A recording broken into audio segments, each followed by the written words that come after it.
आगे देखते हैं हम लोग वैद्युत बल रेखाएं क्या होती हैं। वैद्युत बल रेखाएं देखते हैं कि ये वैद्युत क्षेत्र में खींची गई वे निष्कोण वक्र रेखाएं हैं जिन पर विद्युत क्षेत्र में स्थित स्वतंत्र व पृथक्कृत धन परीक्षण आवेश गति करता है।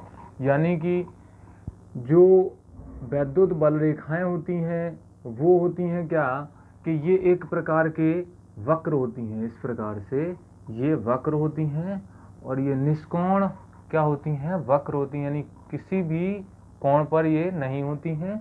और यहाँ पर एक धन आवेश होता है, यही धन आवेश क्या होता है, इन पर पृथक्कृत हो करके, यानी पृथक्कृत माने अलग अलग हो करके ये क्या करता है, इस पर गति करता है। ये हो गई वैद्युत बल रेखाएं। ये इस प्रकार से यहाँ गति करता है और ये माइनस साइन हो गया, यहाँ पर प्लस आवेश रहता है और यहाँ पर माइनस आवेश रहता है। तो ये वैद्युत बल रेखाएं प्लस आवेश से माइनस आवेश की ओर गति करती हैं, यानी ये वैद्युत बल रेखाएं कहलाती हैं। वैद्युत बल रेखाएं क्या हैं कि वे वैद्युत क्षेत्र में खींची गई वे निष्कोण वक्र रेखाएं होती हैं जिन पर एकांक पृथक्कृत या हम कहें एकांक धन परीक्षण आवेश क्या कह सकता है कि ये पृथक्कृत होकर ये इस प्रकार यहाँ गति करता है, जिसे हम लोग कहते हैं ये वैद्युत बल रेखाएं हैं।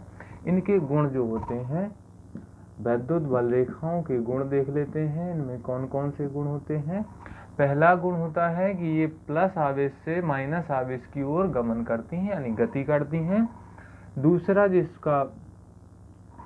दूसरा इसका जो गुण होता है कि ये प्लस से माइनस की चलती हैं, ये पहला हो गया। दूसरा होता है कि ये वैद्युत बल रेखाएं के किसी भी बिंदु पर, यानी वैद्युत बल रेखा ये है, यानी ये वैद्युत बल रेखा नहीं है, इसकी मतलब सभी दिशाओं में ये वैद्युत बल रेखाएं क्या होती हैं, ये इस प्रकार से गति करती हैं और माइनस की ओर, प्लस से माइनस की ओर गति करती हैं। ये कहे जाए ये आई है रेखा और ये आई है, यहाँ मतलब माइनस पर आती है और प्लस से स्टार्ट होती है।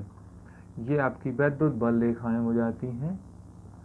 अब ये वैद्युत बल रेखा के किसी भी बिंदु पर खींची गई स्पर्श रेखा जब किसी भी बिंदु पर किसी भी बिंदु पर हम स्पर्श रेखा खींचते हैं तो ये स्पर्श रेखा उस बिंदु पर, जिस बिंदु पर स्पर्श रेखा खींचते हैं उस बिंदु पर ये वैद्युत क्षेत्र की तीव्रता को प्रदर्शित करती है। ये आपका दूसरा गुण हो गया। क्या हो गया कि किसी वैद्युत क्षेत्र के किसी बिंदु पर खींची गई स्पर्श रेखा उस बिंदु पर वैद्युत क्षेत्र की तीव्रता की दिशा को बताता है या वैद्युत क्षेत्र की दिशा को बताता है। तीसरा पॉइंट होता है कि ये वैद्युत बल रेखाएं कभी भी एक दूसरे को काटती नहीं हैं। यदि काटेंगी, यदि माने कि एक ये बल रेखा है और एक ये बल रेखा है, अगर इसने काट दिया तो इसका मतलब है कि इस पर हम लोग ये काट दिया और इस पर हम लोग क्या कर सकते हैं, दो स्पर्शी खींची जा सकती हैं। दो स्पर्शी यानी एक बल रेखा यहाँ पर होगी, इसकी स्पर्शी ये खींच दी।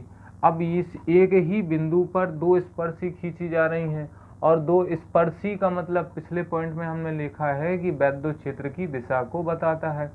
तब इसीलिए कि ये दोनों वैद्युत क्षेत्र की दिशाएं एक ही बिंदु पर अलग अलग हो जाती हैं, ये कि संभव है नहीं, क्योंकि एक ही बिंदु पर दो दिशाएं कैसे प्रदर्शित करेंगे, तो एक बिंदु पर एक ही दिशा, इसलिए ये एक दूसरे को कभी नहीं काटती हैं। यदि काटेंगी तो कटान बिंदु पर दो स्पर्शी खींची जा सकती हैं और जो कि एक ही बिंदु पर दो वैद्युत क्षेत्र की दिशाओं को प्रदर्शित करते हैं, और जो कि ये असंभव है। ये आपका हो गया तीसरा पॉइंट। ये जो है वैद्युत बल रेखाएं एक खुला वक्र बनाती हैं। एक ये पॉइंट हो जाता है आपका कि वैद्युत बल रेखाएं एक खुला वक्र बनाती हैं।